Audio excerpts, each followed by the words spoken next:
एक पावन चरित्र है श्री भक्त गोपाल चरवाहे का।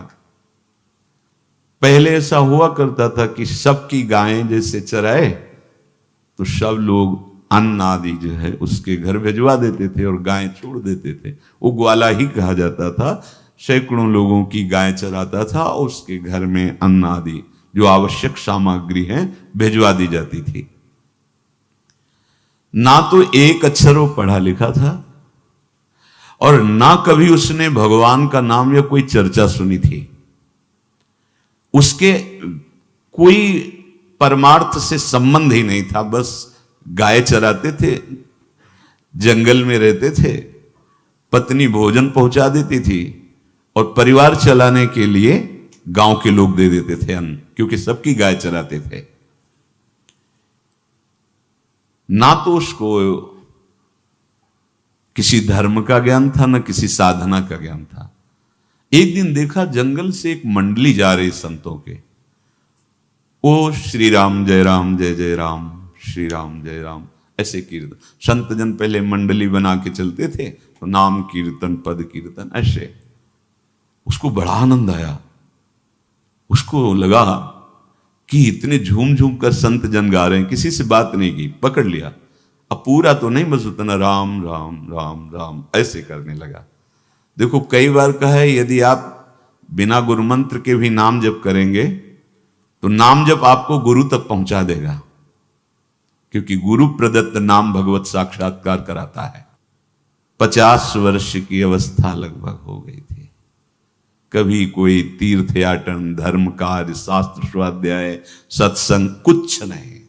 देखो कृपा, विश्वास। अब वो अलौकिक ढंग से नाम में मिठास लगने लगी उसको।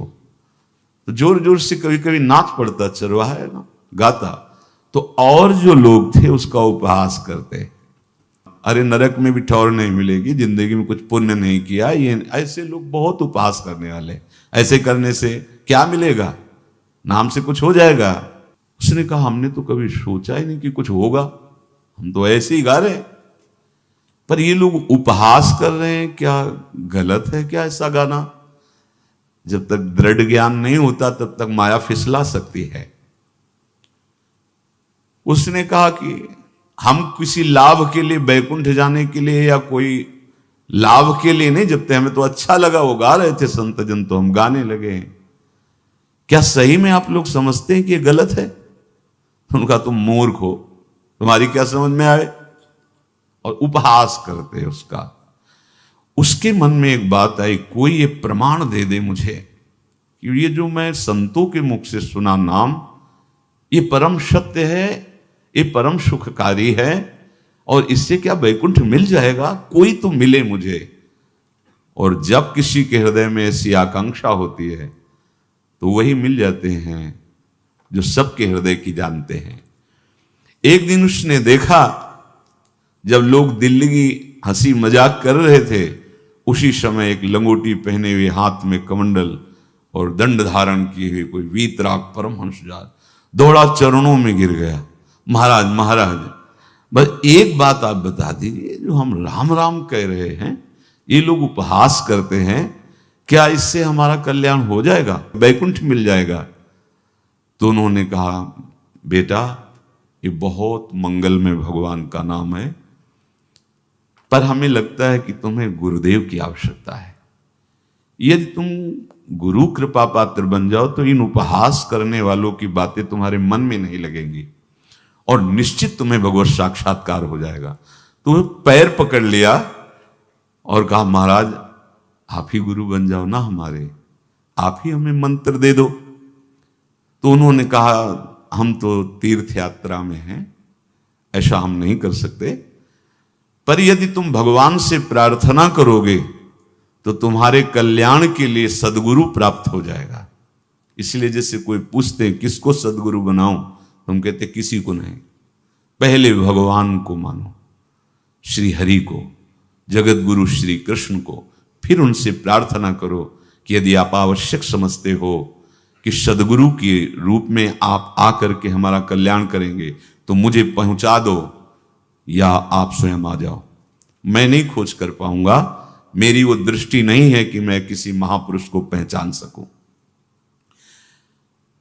मैं तुमसे सत्य कहता हूं, सदगुरु की जो शरण में हो गया तो उसके जीवन नौका की डांट सदगुरु अपने हाथ में ले लेते हैं। फिर उसको कोई भय, कोई उपहास, कोई लज्जा नहीं सताती। वो सुखपूर्वक इस दुखद अपार संसार समुद्र से पार हो जाता है। पर बेटा, तेरे ऊपर भगवान की बड़ी कृपा है, क्योंकि तू संतों को मानता है। तू मेरी बात पर विश्वास कर ले, अंदर से तू एकांत में रो, तुझे सदगुरु मिल जाएंगे। अब ऐसा कहकर वो अपने राह में चले तीर्थ यात्रा के लिए। अब वो खोजता, एकांत में बैठकर देखता, कभी कभी वो पेड़ पे चढ़ जाता कि कोई संत तो नहीं आ रहे हैं। अब उसके लिए वहां भोजन पहुंच जाता, पाता, गाय देखता और बस खोज करता कि सदगुरु आ जाए, सदगुरु आ जाए। बहुत समय व्यतीत हुआ, पर उसका विश्वास नहीं टूटा कि संत ने कहा था कि तुम भावना करो कि सदगुरु आ जाएंगे। भगवान सदगुरु बन करके आ गए। वही है सदगुरु। देखा सामने से बड़े तेजस्वी महात्मा बड़े तीव्र गति से आ रहे हैं। वो दौड़ा, गुरुदेव गुरुदेव, चरणों में लौट गया। चरणों में जे ही गिरा तो एक बिजली सी दौड़ी उसके हृदय में। अब बात बन गई, गुरु मिल गए। वो खड़े हो गए। देखते ही सात्विक भाव उत्पन्न हो रहा है, आंसू निकलने लगे। देखते ही मन में आया कि जो संत कह रहे थे सदगुरु मिल जाएंगे, यही हमारे सदगुरु हैं।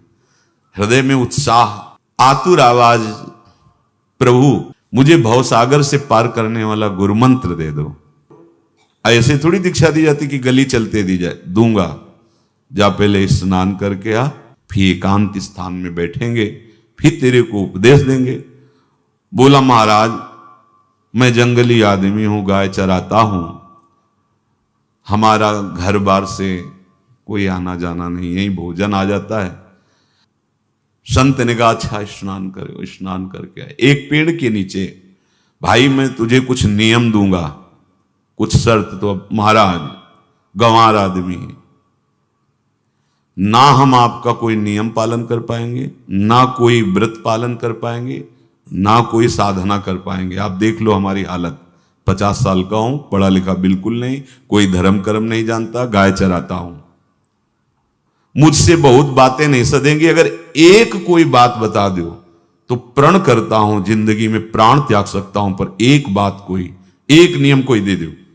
हमें बहुत नियम तो नहीं समझ में आएंगे, एक कोई बात बता दो कि ऐसा कर लेना और मंत्र जपना, तो हम प्राण त्याग सकते, पर आपकी आज्ञा उल्लंघन, पर बहुत हम बातें नहीं मान पाएंगे क्योंकि हमारे इतना ज्ञान नहीं है। गोपाल के वचन सुन करके बहुत प्रसन्न हुए संत भगवान। एक नियम तुझे देता हूं, हमारे आराध्य देव श्री कृष्ण हैं, गोविंद हैं। आज से तुम्हारे आराध्य देव गोविंद हुए, हां श्री कृष्ण है। बिना उनको पवाए तुम्हें पाना नहीं है, बस यही तुम्हारे लिए नियम है। तुम्हारे पास जो आवे, सूखी रोटी, दूध, छाछ, जो भी, बिना उनको पवाए पाना नहीं है। सीधा सरल आदमी। गुरुदेव प्राण चाहे चले जाएं, बिना उनको पवाए आज के बाद कभी जिह्वा पे कुछ नहीं जाएगा।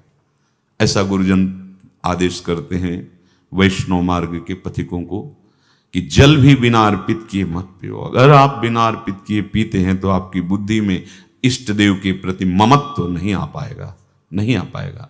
अब तो गोपाल नाच पड़ा कि गुरु मिल गए, गुरु मंत्र मिल गए और इष्ट का पहचान मिल गई।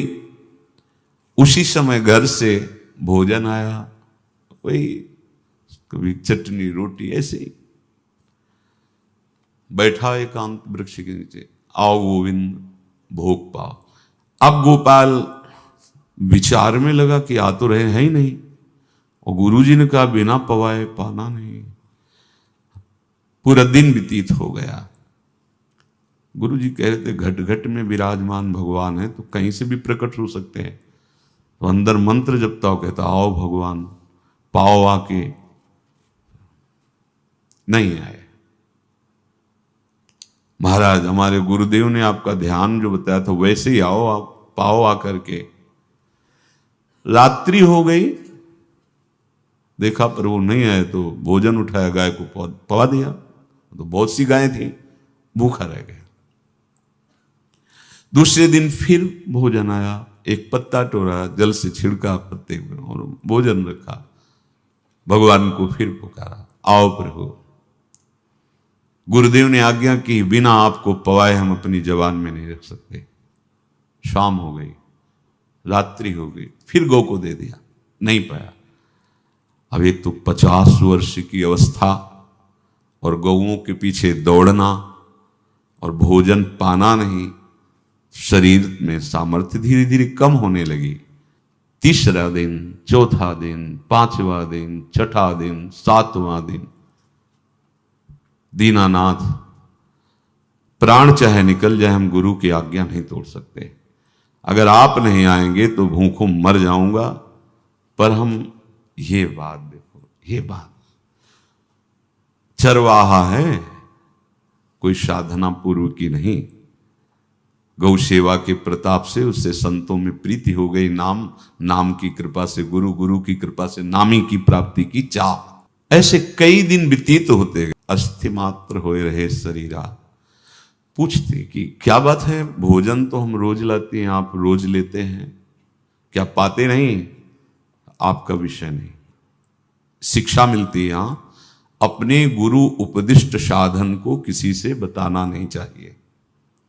गुरु उपदिष्ट साधन जब तक सिद्धावस्था ना पहुंच जाए तब तक गुप्त रखा जाता है। जो जैसे आप सत्संग सुन रहे हो, इसमें कोई वचन आपको लगा, पकड़ लिया, अब वो जीवन में तभी बोलना जब उसका प्रभाव हमारे जीवन में आ जाए। नहीं ऐसे नहीं बोलना, नहीं तो निकल जाएगा। और अगर रोक लिया तो मंथन करेगा अंदर और आपको उसमें स्थित कर देगा। एक भी शब्द नहीं बताया कि हमारी गुरु दीक्षा हो गई, गुरुजी ने कहा था पवा के पाना, और इतने दिन हो गए भगवान तो आ नहीं रहे, इसीलिए हम पा नहीं रहे, तो हमारी ये दशा है। देखो आज का समय ऐसा है कि प्रगट में सब इंद्रियों के पोषण की व्यवस्थाएं भगवान दी, चाहे गृहस्थ हो चाहे विरक्त हो, लेकिन क्या हमारे अंदर निष्ठा है ऐसी? सबरी जी जब उनके गुरुदेव पधारने लगे तो चरणों में रो के गिरी कि प्रभु, इस पूरे विश्व में मुझ अधम को सिर्फ आप ही प्यार करने वाले, आप ही ने दुलार करके मुझे रखा, नहीं सब जगह ठोकर मिलती, कोई भी संत महात्मा हमारी तरफ देखना नहीं चाहते, और प्रभु आप जा रहे हो, आप कैसे जीवन? जानते हो क्या कहा? हम तो भजन के प्रभाव से भगवान के धाम जा रहे हैं। बेटा, भगवान स्वयं चलकर तुम्हारे पास आएंगे। सबरी जी बहुत वर्षों तक कभी गुरु के वचनों पर अविश्वास नहीं हुआ, क्यों कहते थे भगवान आएंगे, रोज पावड़े डालती हूँ, सोहनी लगा के जल छिड़कती हूँ, रोज लगता है फुसला तो नहीं दिया गुरु जी ने? नहीं, गुरु के वचन भगवान आएंगे। शायद ऐसा वर्णन की शास्त्र हजार वर्ष सोचो जरा, और भगवान आए और सबरी को निहाल किया। ऐसे हो गुरुदेव ने कहा है भगवान आएंगे, जब तक वो ना पाएंगे तब तक हमने कहा है कि और उनका उद्देश्य अलग था कहने का कि आप भगवान को भोग लगा के पाइएगा और भजन कीजिएगा तो मंत्र के प्रभाव से तुम्हारे मानस पटल पर भगवान दिखने लगेंगे। ऐसा होता है, पर वो सीधा आदमी सीधा समझा, जब तक भगवान नहीं पाएंगे तब तक हमें नहीं पाना। 18 दिन बीत गए, कुछ ना खाना न पीना। गोविंद भी देखते हैं, बाल भक्त ओम प्रकाश जी महाराज यही अपने चामुंडा के पास से उधर, बहुत नामनिष्ठ महात्मा, बाल भक्तों में बहुत ही मानो प्रहलाद जी ही हैं। जैसे प्रहलाद जी नामनिष्ठ, भगवान निष्ठ, घट घट में भगवान को देखने वाले, ऐसे श्री ओम प्रकाश जी बाल भक्त। बड़े बड़े महापुरुष गए, हरि बाबा, उड़िया बाबा, सब बस वो यही कहते कि ये श्री कृष्ण का आदेश है। फिर शायद 50 के भी ऊपर दिन गए थे, ऐसे 70 दिन तक उस महापुरुष ने कुछ नहीं खाया, सशरीर अंतर्ध्यान हुए। आज समाधि उनकी बनी। हे, जब महत्व भगवान का जग जाता है तो शरीर का महत्व नहीं। अच्छा, प्राणनाथ जब प्राणों का पोषण कर रहे हैं तो अन्न में भी तो प्राणनाथ की ही दी हुई शक्ति है, तो बिना अन्न के भी उनका पोषण हो रहा है। पर ये भागवती का आदेश से, मनमानी करने से नहीं। मनमानी करने में फिर मार्ग रुक जाएगा। भगवान आदेश करते हैं अपनी वाणी से, युक्ताहार विहार से, उचित आहार विहार, वो तो भगवद आदेश होता है। 18 दिन बीत गए, 19वें दिन जब भोजन आया तो पेट के आते सब सिकुड़ गई थी। वैसे ही 50 वर्ष के थे, आंखें धस गई थी, उठने की ताकत नहीं। पत्नी ने फिर कहा कि आप कुछ तो बताइए कि क्या आपको कोई रोग हो रहा है, आप भोजन नहीं पा रहे, मैं रुक जाऊं यहीं आपकी सेवा के लिए या आप घर चलिए। कोई उत्तर नहीं, आप जाइए, हम ठीक हैं। ऐसा फिर धीरे से पत्ता लाए, छिड़का, भगवान आओ, पाओ आकर के। शाम हो गई, फिर गाय को दे दिया।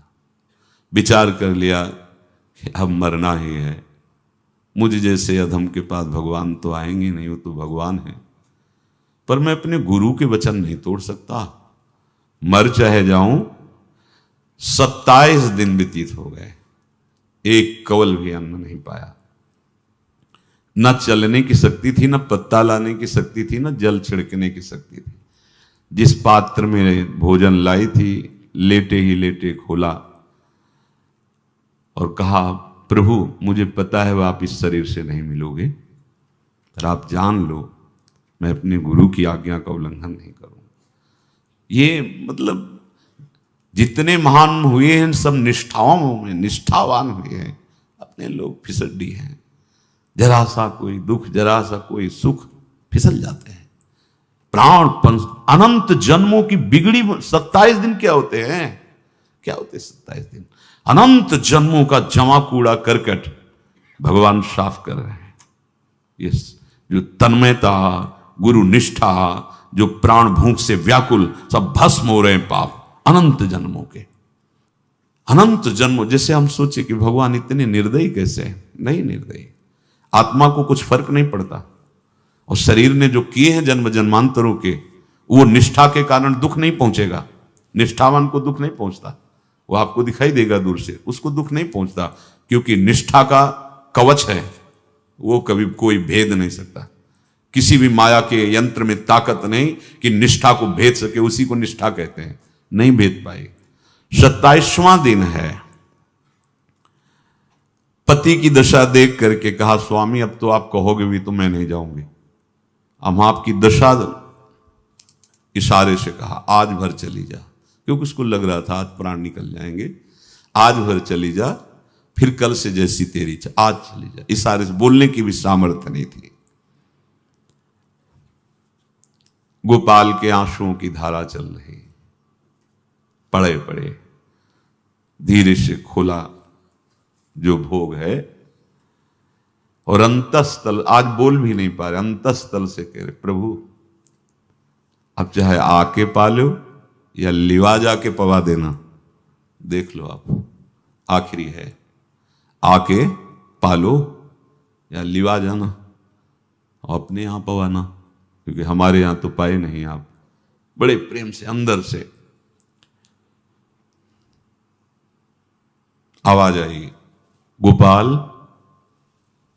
आंख खुली, क्योंकि बोलने की हिम्मत ने, ये अंदर से प्रार्थना की थी, गोपाल वो अमृतमय। गुरुदेव ने कहा था कि उनकी वाणी से अमृत बरसता है। एकदम आंख खुला, देखा वही पीतांबर, वैसे ही मोर मुकुट, वही मुरली, वही करधनी, वैसे ही नूपुर, वैसे ललित त्रिभंगी। गुरुदेव ने जैसा वर्णन किया था वैसा ही सुंदर रूप गोपाल के सामने। प्रभु मुखमंडल की मनोहरता देखकर निहाल हो गए। ये निहाल कर देंगे, थोड़ी पीड़ा सहना सीखो। सहत सहत बाढ़े भगति, ग्रह तन गुरु हितगार, ग्रह तन गुरु हितगार, हार अपनी करिमा। सेवक जी कह रहे हैं, देखो गृह तन गुरु हित गार हार अपनी कर, तन मन प्राण गुरु वचनों पर न्यौछावर, जो भी सहना पड़े सहूंगा। मिल गए प्रभु, प्रभु दूर नहीं है। प्रिया प्रीतम बहुत कृपालु हैं। मानो करोड़ करोड़ काम की सौंदर्यता को हे करते हुए प्रभु के लावण्य का प्रकाश हो रहा है। मनहारिणी मुरली, जैसे कहा था अधरों में वैसे अधरों में विराजमान। अच्छा, खास बात ये, ना कोई गाय देख पा रहे, नहीं कोई और चरवाहा देख पा रहा है। ये भगवान को, जैसे इस सभा में किसी से बात करें भगवान, किसी से मिले तो पास बैठा व्यक्ति भी नहीं देख पाएगा, ना जान पाएगा, क्योंकि प्राकृतिक इंद्रियां, प्राकृतिक शरीर, और वो चिदानंद में, वो तो जिसको दर्शन देंगे तो पहले दृष्टि प्रदान करते हैं। भगवान जिससे मिलते हैं पहले दृष्टि प्रदान करते हैं, तो गुरु रूप से दृष्टि प्रदान। ये जो अंतर में पुकारा ना, वो अंतर दृष्टि खुल गई, सामने देखा। इतना सुंदर विश्व मोहिनी भगवान श्री हरि का ललित त्रिभंगी रूप कि गोपाल की आंखें नहीं टिकी। इतना सुंदर रूप, आंखें भगवान के तेज के आगे बंद हो गई। जो भी बंद हुई तो देखा मानस पटल पर वैसे ही ललित त्रिभंगी। फिर खोला, देखा सामने भगवान मुस्कुराए, सामर्थ्य प्रदान की। देखो अर्जुन के साथ ही तो खेलते हैं भगवान सखा भाव से, रथाक रहे हैं, लेकिन भगवान का विराट स्वरूप देखने की सामर्थ्य अर्जुन में थी क्या? दिव्य दृष्टि प्रदान की। फिर भी कांप रहे थे अर्जुन जी भगवान की दिव्य दृष्टि संपन्न नेत्रों से उस विराट महिमा को देखकर कांप रहे थे अर्जुन। ये तो माधुर्य रूप प्रभु का है। उसने मानो इशारा किया प्रभु को कि हमारी सामर्थ्य में मैं सकिल कर आ जाऊं, नजदीक आप आ जाओ। आ गए, अपना माथा प्रभु के चरणों में रखा, आंसुओं से भगवान के चरणों का प्रक्षालन कर रहा है। देखो गांव का गाय चराने वाला ग्वारा, जिसको कोई धर्म कर्म का ज्ञान नहीं, कोई भक्ति का ज्ञान नहीं, कोई शास्त्र का ज्ञान नहीं, भगवान ने फिर उसको उठाया और अपने हृदय, ज्यों हृदय से लगाया, हष्ट पुष्ट स्वस्थ सब, अंतर बाहर पूर्ण, कोई पीड़ा नहीं, कोई दुख नहीं, बिल्कुल तेजस्वी स्वरूप। भगवान की स्पर्श की महान सामर्थ्य है। बाली ने बहुत मारा ना सुग्रीव को, तो कर पर शाह सुग्रीव शरीरा, जे इस पर सारी पीड़ा गई। भगवान अमृत सावी है, भगवान दिव्य चिदानंद भाव देने वाले हैं। अब तो सुरमुनि वांछित प्रभु की छाती से लपटा हुआ है। ये ऐसा ना सोचो कि कहानियां हैं, ऐसा नहीं। ये सत्य विषय आप भी प्राप्त कर सकते हैं, इसी के लिए रोज सत्संग होता है। जब वो भगवान से लिपट कर छाती में अश्रु की बूंदे, तो भगवान ये था माम प्रपद्यन्ते, भगवान की अश्रु बूंदों से गोपाल का अभिषेक हो रहा है। मानो सुदामा मिलन हो रहा है जैसे। भगवान को दैन्य बहुत प्रिय है। तभी भाई जी महाराज कहते हैं एक पद में कि बुद्धिहीन बना दो हे भगवान, हमें बुद्धिहीन बना दो। ये जो बहुत बुद्धि चलती है ना, इसके लिए दौड़ भाग है। नहीं, सीधे प्रभु हमारे हैं, हम प्रभु के हैं। नाम जप आश्रय भगवत प्राप्ति निश्चित। भगवान बोले, प्यारे गोपाल अब तो रो मत, देख मैं तेरे प्रेम में पगी हुई ये जो सूखी रोटियां हैं अभी पाता हूं। और भगवान बैठ गए और उसके घर की जो रोटी थी उसे, देखो मुझे त्रिभुवन का कोई भी भोग प्रसन्न नहीं कर सकता गोपाल, मुझे त्रिभुवन का कोई भोग प्रसन्न नहीं कर सकता। इस बात को समझो। जिनको ये भ्रम हो कि हम अधर्म से कमा के 56 भोग लगा के प्रभु को प्रसन्न कर लेंगे, तो ये बात सुनो। कह रहे मुझे त्रिभुवन का कोई भोग प्रसन्न नहीं कर सकता, मैं ऐसे ही अन्न की चाह रखता हूं। भगवान के वचन, जैसे दुर्योधन का महल का सब वैभव त्याग के, स्वागत ठुकरा के और विदुरानी जी के हाथ का छिलका पाया, मैं ऐसे ही अन्न की चाह रखता हूं, भगवान कहते हैं, बलिहारी है। कभी प्यार से एकांत में रो के इनको पवाना सीखो। भले आप इतनी कटोरी में सब्जी, 2 रोटी, और अगर दैन्य भाव से कि नाथ कहाँ आप और कहाँ, कैसे आपको पवाएगा, जो छवि है ना, पंखा करते जाओ ऐसे बीच बीच में जल पिला, देखो ना, ये था माम प्रपद्यन्ते तास्तते भजम। आप जैसा मानोगे वैसा ही वो व्यवहार करेंगे, पक्का समझ लो। गोपाल जो सच्चे हृदय से मुझे पुकारता है, मैं अवश्य उसको मिलता हूं। जो प्रेम पूर्वक मुझे पवाता है, मैं अवश्य उसका पाता हूं। पत्रम पुष्पम फलम तोयम ये में भक्त्या, भक्ति पूर्वक जो पवाया, भक्ति पूर्वक का मतलब दैन्य। अभक्त में अहंकार होता है, देखो ये किया मैंने, वो भगवान स्वीकार नहीं करते। वो आपका शुभ कर्म बन सकता है, अब वो भी धर्म से कमाई की है तो, पर भगवान की प्रसन्नता का हेतु होगा दैन्य। जहां भी देखो हमारे स्वामी को, जहां भी देखो दैन्य में बिके हुए पाए गए, दैन्य में। और ये दैन्य किसी बाजार में नहीं मिलती, ये दैन्यता बनावटी नहीं होती, ये वस्तुता हृदय की होती, भगवत प्रदत्त ही होती है। पर जो संत सदगुरुदेव की आज्ञा का अक्षरशः पालन करे तो इस दैन्य का निश्चित प्रादुर्भाव हो जाएगा, अहंकार गलित हो जाएगा।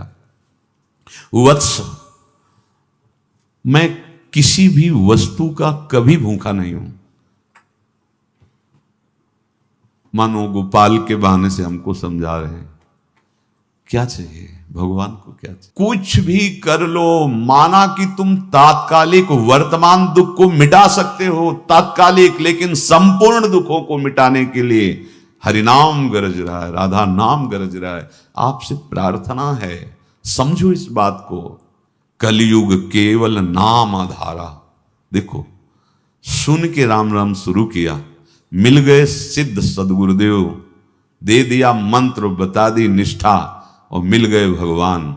और भगवान कह रहे हैं, अब तेरे जीवन में कभी दुख का लेस नहीं रहेगा, तू अब घर जा, अब किसी की गाय चराने की जरूरत नहीं है, कुल परंपरागत तेरे लक्ष्मी बढ़ती रहेगी, तुझे कुछ करने की जरूरत नहीं। देखो, बड़े बड़े सोने के पहाड़ किसी सुनार ने बनाए क्या? प्रभु ने तो बनाया। भगवान हंसते हंसते समझ ही नहीं पाए और अंतर्धान हो गए। अभी गोपाल कुछ अपने मन भर के देख नहीं पाया था, कह नहीं पाया था, भगवान अंतर्धान हो गए। अब तो चिल्ला चिल्ला के रोने लगा और विवश होके आंख मूंदी तो देखा उसके मानस पटल पर छाए। अब तो राजी हो गया कि ये मेरे प्रभु ऐसी जगह विराजमान हो गए, कोई देख नहीं पाएगा, हम रोज बात करेंगे, रोज दर्शन करेंगे। नारायण या गौर श्याम को हृदय निकुंज बसइए। तो इसलिए धैर्य धारण करके, कितना भी कष्ट हो, अब पीछे मत हटो, फिसलो मत। माया अपने पार्षदों को भेजेगी। प्रभु का चिंतन छूटे वो कुछ भी स्वीकार नहीं। प्रभु का चिंतन होते हुए जो हो रहा है उनका सृष्टि का कार्य है, जो जो जिसको सेवा दी हो रहा है। हमारा प्रभु का आश्रय अगर बदला किसी व्यक्ति का आश्रय या किसी अन्य का आश्रय, बहुत घाटा हो जाएगा। अपने इस मन को देखते रहिए कि प्रभु को प्रथम नंबर में रखता है या द्वितीय नंबर में। हमें तो लगता है हो सकता है चौथे पांचवें नंबर पे रखता हो।